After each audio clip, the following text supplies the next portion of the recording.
Breaking news. अस्सलामुअलैकुम।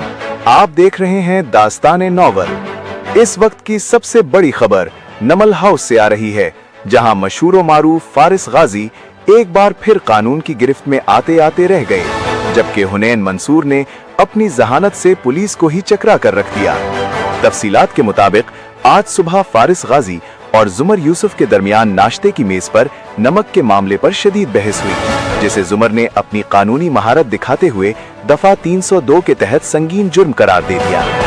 इसी दौरान सादी यूसुफ ने मामले को ठंडा करने की कोशिश की, मगर हाशिम कारदार के अचानक किचन में दाखिले ने सूरत हाल को मजीद मशकूक बना दिया। जराए का कहना है कि हुनैन मंसूर इस वक्त घर के खुफिया कोने में बैठकर तमाम किरदारों की जासूसी कर रही हैं, ताकि ये मालूम किया जा सके कि फ्रिज से चॉकलेट किसने गायब की। दूसरी जानिब पीरे कामिल से इतलात हैं कि सालार सिकंदर को आजकल शदीद परेशानी का सामना है, क्योंकि इमामा हाशिम ने उनके तमाम फोन और लैपटॉप जब्त कर लिए हैं। सालार का कहना है कि इतना तो मैंने जिंदगी में तौबा करके नहीं बदला, जितना इमामा ने मुझे घर के कामों पर लगाकर बदल दिया है।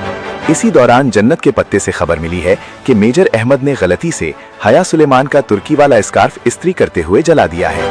अब मेजर साहब पूरे इस्तांबुल में रोपोश हैं, क्योंकि उन्हें पता है कि हया के गुस्से से उन्हें अब कोई एजेंसी नहीं बचा सकती। इधर एक और मुनफरिद खबर मुसहफ से आई है, जहां महमल इब्राहिम ने ऐलान किया है कि अब वो सिर्फ अंगूठियां नहीं बल्कि हीरो के कीमती कलम भी गायब करेंगी, ताकि कहानी में सस्पेंस बरकरार रहे। आवाम से अपील है कि फारिस गाजी के गुस्से, सालार की शराफत और मेजर अहमद की रोपोशी से बाखबर रहें, क्योंकि नॉवल की दुनिया में अमन का होना किसी मौजज़े से कम नहीं।